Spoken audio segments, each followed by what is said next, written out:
Election, of course, was historic yesterday because for the first time, Austin voters chose people to represent them based on different geographic districts, which you see right here.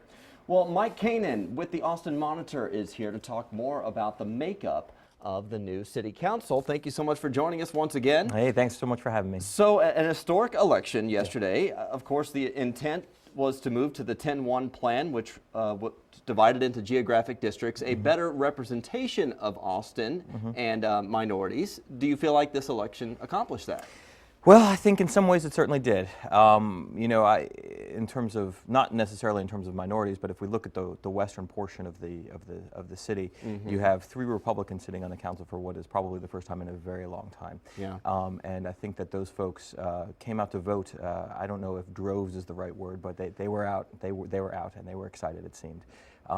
It may have contributed. I think some folks will say that it did contribute to Adler's victory, but it also secured 3 seats, as I said, on the council for folks who otherwise might not have been there. The largest voter turnout, by the way, was District 10, which represents the Northwest Hills, Great Hills area. And you think that that did have an impact on Adler's victory? I think it certainly did. I mean, I think if you look at the way that those boxes voted, and you guys just showed the map, I think if you see the way that those folks voted in the election, I think they were there to vote for Adler. And well, I'm sure that those campaigns in the West, 6, 10, and 8, all you know, they did their best to get everybody to the polls for their folks.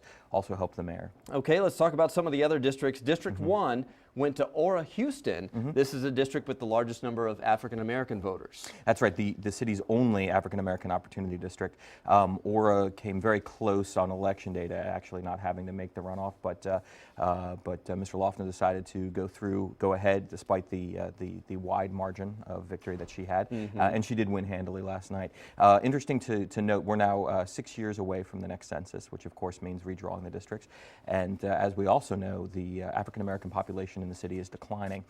It'll be interesting to see where we are with regard to that next time. They're still going to have to preserve an African-American opportunity district. We'll see what happens. Interesting in District 3, a little sibling rivalry. Sabino Renteria beat out his sister, Susana Almanza, with 60% of the vote. How do you feel like this went? You know, I think we had heard that Sabino might do pretty well after the runoff results. I think you know, a lot of money started pouring into that district.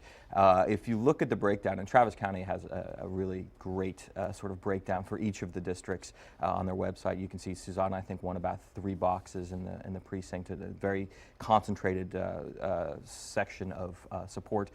Pio carried the rest of it. Mike Kanin with the Austin Monitor, thank you so much for joining us, the dawn of a new day. Always great to be here in the city of Austin.